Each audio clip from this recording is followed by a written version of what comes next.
आ गए मेरी मौत का तमाशा देखने।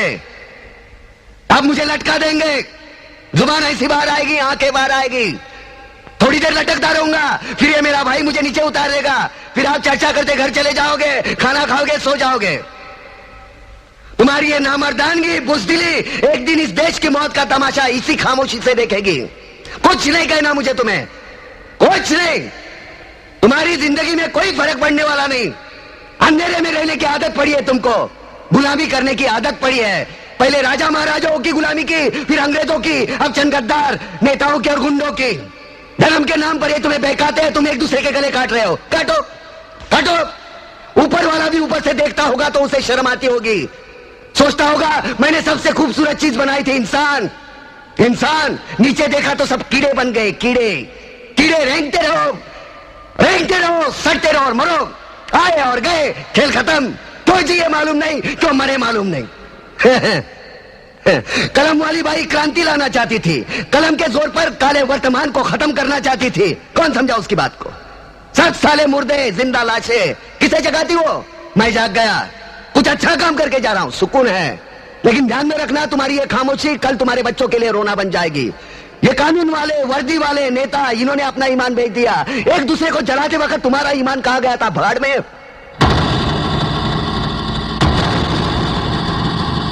ये पिस्सू जैसा हमारा पड़ोसी मुल्क आने वाले कल में शायद अपने आप को दुनिया के नक्शे पर देख नहीं पाएगा। एक बात भूल रहा है, उनके घर में जो रोटी बनती है ना, उसका आटा भी विदेशी चक्की से पीस के आता है। साले अपने खुद के देश में सुई नहीं बना सकते और हमारे देश को तोड़ने का सपना देखते हैं। वो ये सपना देख सकते हैं क्योंकि उन्हें मालूम है ये मुर्दों का देश है। वतन के लिए किसी को कोई हमदर्दी नहीं है। इसे तोड़ना बिल्कुल आसान है। मैं हिंदू, मैं मुसलमान, मैं सिख, मैं फलाना, मैं ढिमका। एक लाठी को तो कोई भी तोड़ सकता है, लेकिन लाठी के भारे को तोड़ना मुश्किल है। मैंने बचपन में पढ़ा था, स्कूल में, तीसरी में। मैं क्यों समझा रहा हूं तुमको? क्यों समझा रहा हूं? पागल हूं मैं? भूसा भरा पड़ा है मेरे दिमाग में। क्यों बातें कर रहा हूं इन पत्थरों से? हंसो हंसो, खुशियां मनाओ।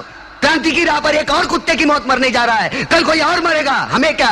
हाँ, हम इसी तरह जीते रहेंगे, है ना? जियो भाई जियो, जैसे चाहिए वैसे जियो। मैं हिजड़े की जिंदगी जीना नहीं चाहता। ए ला, चल चल ला।